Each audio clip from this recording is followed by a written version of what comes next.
दुबड़ी आठे की कथा। प्राचीन काल में एक साहूकार था। उसके 7 बेटे थे। वह अपने जिस बेटे का विवाह करता वही मर जाता।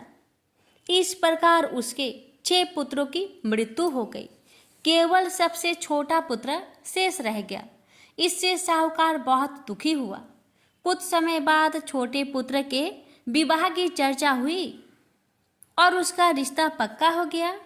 विवाह की तिथि तय हो गई। लड़के के विवाह में सम्मिलित होने तक लड़के की बुआ आ रही थी तो रास्ते में उसे एक बुढ़िया चक्की का आटा पीसती हुई मिली। लड़के की बुआ ने उस बुढ़िया को सारी बात बताई। इस पर बुढ़िया बोली, वह लड़का तो घर से निकलते ही दरवाजे से दबकर मर जाएगा। यदि इससे बचा तो रास्ते में बारात रुकने की जगह पर पैर गिरने से मर जाएगा। यदि यहाँ भी बच गया तो ससुराल में दरवाजा गिरने से मर जाएगा। यदि यहाँ से भी बचा तो विवाह मंडप में 7वीं भर पर सर्प के काटने से मर जाएगा। यह सुनकर लड़के की बुआ बोली, हे माता, यदि बचने का कोई उपाय हो तो बताओ। बुढ़िया बोली, बचने का उपाय जो है पर है कठिन। इस पर बुआ बोली, आप बताएंगी तो क्या ही जाएगा, आगे ईश्वर इच्छा, पर प्रयास तो करना ही चाहिए। बुढ़िया बोली, जब लड़के की बारात विदा हो तो उसे पीठ पीछे दीवार फोड़ कर निकालना। किसी वृक्ष के नीचे बारात को न रुकने देना। ससुराल में भी पीछे से दरवाजे फुड़वाकर जयमाल करवाना। भावर के समय एक कटोरे में दूध रख लेना। एक तात का फांसा बनाकर रख लेना। जब सांप आकर दूध पी ले तो उसे फांसे में फंसाकर बांध लेना। इसके बाद सर्पिनी आएगी, वह सांप को छोड़ने के लिए कहेगी। तब उससे अपने मृत 6 भतीजों को मांगना। वह पहले मरे हुए तुम्हारे 6 भतीजों को जीवित कर देगी। इस बात को किसी से न कहना, क्योंकि ऐसा करने से कहने व सुनने वाले दोनों की ही मृत्यु हो जाएगी। इससे लड़का भी नहीं बचेगा, वह भी मर जाएगा। सारी बातें बताकर बुढ़िया ने अपना नाम दुबड़ी बताया और चली गई। सारी बातें सुनकर लड़के की बुआ घर आई। जब बारात जाने लगी तो लड़के की बुआ रास्ते रोककर खड़ी हो गई और बोली, मेरे भतीजे को दीवार फोड़कर पीछे से निकालो। ऐसा ही किया गया। लड़का सकुशल निकल आया।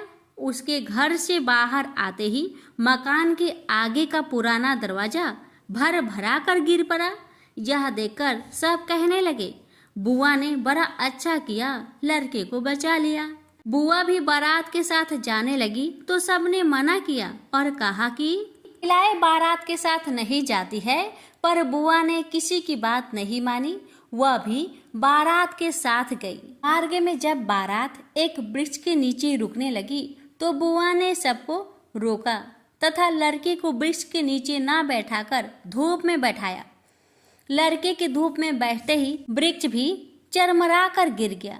यह देखकर सारे बाराती बुआ की प्रशंसा करने लगे।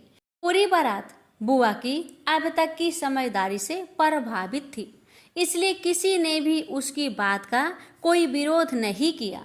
जब बारात ससुराल पहुंची तो बुआ ने लड़के तथा बारात का गृह प्रवेश पिछले दरवाजे से करवाया।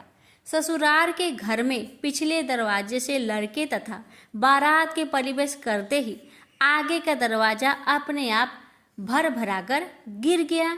इस पर सब आश्चर्य करने लगे और आपस में कहने लगे कि यह बातें बुआ को किसने बताई। जब लड़के की भौरे लगने लगी तो बुआ ने कटोरे में कच्चा दूध मंगाकर तथा तात का फांस बनाकर रख लिया। जब लड़के की 7वीं भौर पड़ने लगी तभी सर्प आया। बुआ ने उसके आगे दूध कर दिया। जब सांप दूध पीने लगा तो बुआ ने तात के फांसे में उसे फंसाकर सांप को बांध लिया। इस पर सर्पनी ने उसके भतीजे जीवित कर दिए और सर्प को अपने साथ लेकर चली गई। इस प्रकार साहूकार के 7 पुत्र जीवित हो गए। बारात सकुशल घर वापस आई। साहूकार के मृत बेटों को जीवित करने वाली उस अज्ञात दुबड़ी नाम की वृद्धा का नाम दुबड़ी आठे पड़ गया। हे दुबड़ी माता, जैसे तुमने साहूकार की बहन के सातों भतीजे लौटाए, ऐसे ही सबकी रक्षा करना। प्रेम से बोलिए दुबड़ी माता की जय हो।